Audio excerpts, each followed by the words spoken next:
So are you planning an event for your PTO or PTA and you're wondering just how much food you should be serving?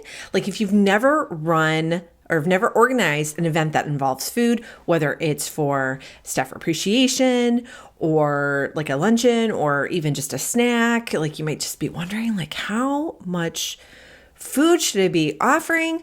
I actually just ran or put together, ran. I don't know why I always say run. I guess I don't even like to run in real life, but I like to run events and put on events. Anyway, my voice is a little hoarse today because last night I was in charge of a program to honor Lifetime Award recipients for their service to children and youth for my PTO's Founders Day recognition. We're actually a PTA, so it was through PTA. And so I did a dessert reception before. This is the third time I've run the event, and finally I nailed the amount of desserts.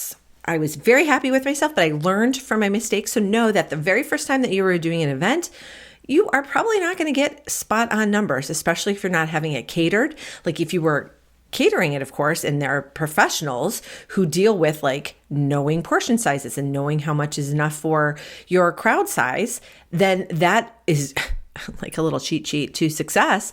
But if you are doing it yourself, which often can be the most cost-effective way of feeding a big crowd of people, then you're going to have to know some things. And so I'm going to be sharing with you some secrets to success so that you can feed everybody and that you're not left with hungry people. Because if you're promising breakfast, lunch, or dinner, dude, those are like main food times that you definitely do not want people grumpy, hangry, walking away going, why couldn't they get this right? That's just not going to be good. So let's have you have a successful meal for these people. So here's how you do it. So first, let me say that more is generally better. I think it is always a safe bet to plan on having more than you need than just the right amount or just trying to nail it. One, this is just the way I was raised, that we just don't, it's just not, like my mom always goes really overboard. And so I guess that's what I've been brought up with, that there's always a lot, which is nice.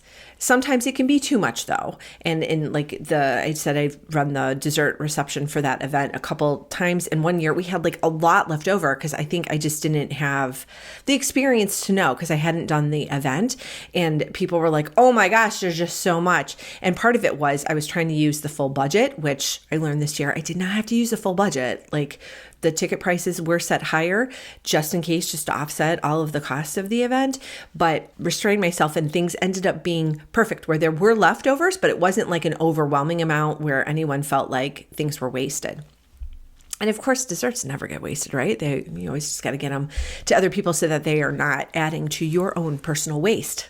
So there is actually a golden rule for you to follow here, and it is for meals. It is 1 pound of food for every adult and a half a pound for every child. In children, it kind of depends on the event. Like if there's something really exciting and they're on the younger side, they may not want to take the time to eat.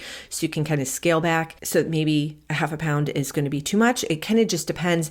And like I said, you're just going to have to be gracious with yourself and know that you might not nail it unless you have a background in the food industry where you are privy to the secrets of the trade. I'm assuming because you're watching this, you do not have that history and you're needing some additional guidance. So just use that kind of as a guidance, as like an overarching rule. But then like per food item, let's like really break it down and get like super nerdy on the amounts of food you should be having. So I have a list here in front of me because I would not remember all this stuff. So for salads, if you were doing it as a side salad, like 1 cup of leafy greens and then a half a cup of like the toppings, whether it's the protein or the sunflower seeds or the cheese or whatever, then 2 tablespoons of dressing. Like these are just general ballpark guidelines. Now that's if it's a side salad. If it's the salad is going to be like the main entree, so you're serving, like maybe you're doing like a salad bar, then you're going to want to double those amounts at least. And again, it's going to depend on your crowd too. If you know that you have a whole bunch of salad eaters, then you might want to provide more salad. I will tell you, one thing I have learned is that what people say that they will eat and what they actually eat at the events, 2 different things.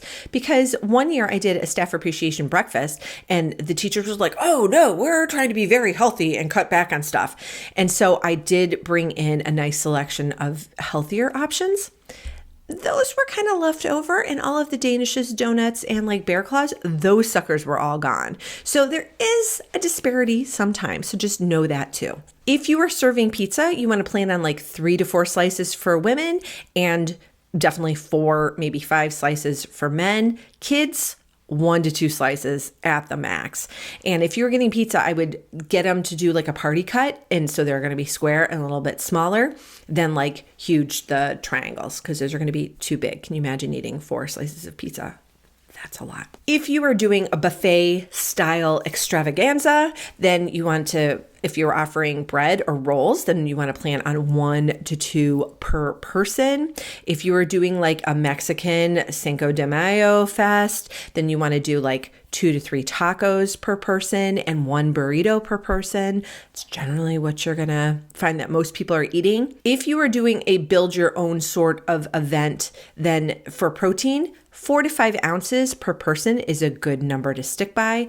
A half a cup of fruit salad or any kind of fruit that you're doing per person is good. For side dishes, like 4 ounces per person. Now, if you're offering like a bunch of different sides, like in the past for different staff appreciation luncheons, I have gotten the main dish, like I catered it, I don't know, from like a sub shop or like a roll shop. So I got that, and then I went to Costco and got all of the side dishes, because that was a way to really cut down on the cost, because it's always cheaper to go get it, either make it yourself or go buy it prepared somewhere else rather than getting it from a restaurant or like a sandwich shop. Always going to be cheaper.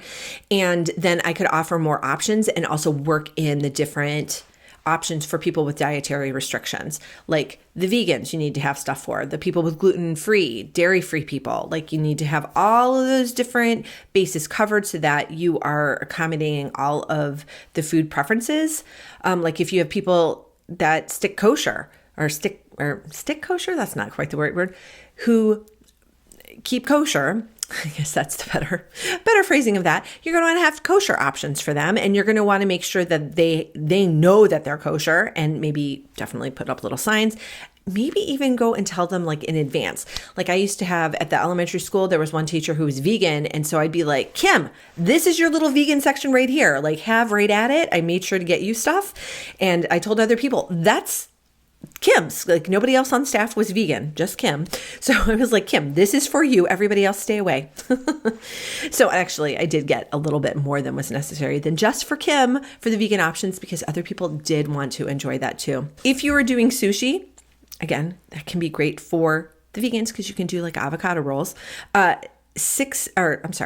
to 10 pieces of sushi per person. If you are doing subs, if you are making them, generally like 4 to 6 inches per person. And then a veggie platter, 6 to 10 pieces of veggies combined. So those are general recommendations. For drinks, you want to plan on maybe 8 to 16 ounces per person. And drinks are a little bit easier because that doesn't spoil. Like the extras can just stay in the fridge, especially if you're buying pre-bottled or canned options. So that to me never stresses me out because it's so easy. It's a pain in the butt to haul around, but it is super nice for cleanup because they can sit out or go back in the fridge or whatever. Now let's talk about desserts. This is like, I love doing dessert receptions because I can go to Costco and get everything. And last night someone gave me a compliment. They said, oh, my husband really loves when you do this event because you always go to Costco and get all of like the goodies. And this event last night was pretty close to Valentine's Day. Costco always has a really nice selection of pre-prepared desserts and just sweet treats. So I just I just went up and down the aisles and found all of the goodies. And I ended up getting there were supposed to be 80 people there. And I ended up getting 1 cheesecake, 1 chocolate mousse pie, 2 bar cakes. One was tiramisu, one was a tuxedo cake, and then 2 round cakes, 1 chocolate, 1 vanilla. So and then I got fruit, and then I got veggies, which it was a dessert bar, but I threw that in for people who were really trying to watch their sugar. And our tennis coach was actually very appreciative that I did that. She goes, "Where's the healthy stuff?" And I go, "Right there. Sorry, there's not a lot." And it was just a dessert reception after dinner, so it was no big deal. But I did that, and then I kind of filled in with some cookies and some packaged chocolates, and it was really quite lovely. I will pop up some pictures because I actually remembered to take pictures of it for once. A lot of times I'm so busy doing that I forget to take pictures, but last night I did remember. I don't think they're fabulous pictures, but they will show what everything looked like. And it was a pretty easy reception to put together. If you are going to be baking things, so I do have firm numbers for you here so that you're just not going off of my crazy Costco numbers. For brownies, you want to plan on 3 to 4 9x13 pans of brownies if you're going to be making those for every 20 people. So I guess I should say all of these numbers are for about 20 people. So cakes, you want to plan on 2 to 3 cakes per person, and you want to pre-cut these so you can pre-portion them. And then if you have a bigger crowd, then you can cut them smaller. And if you have fewer people show up, then you can give them more generous portions. For cookies, you want to plan on 5 to 6 dozen per the 20 people. Ice cream, 100 ounces.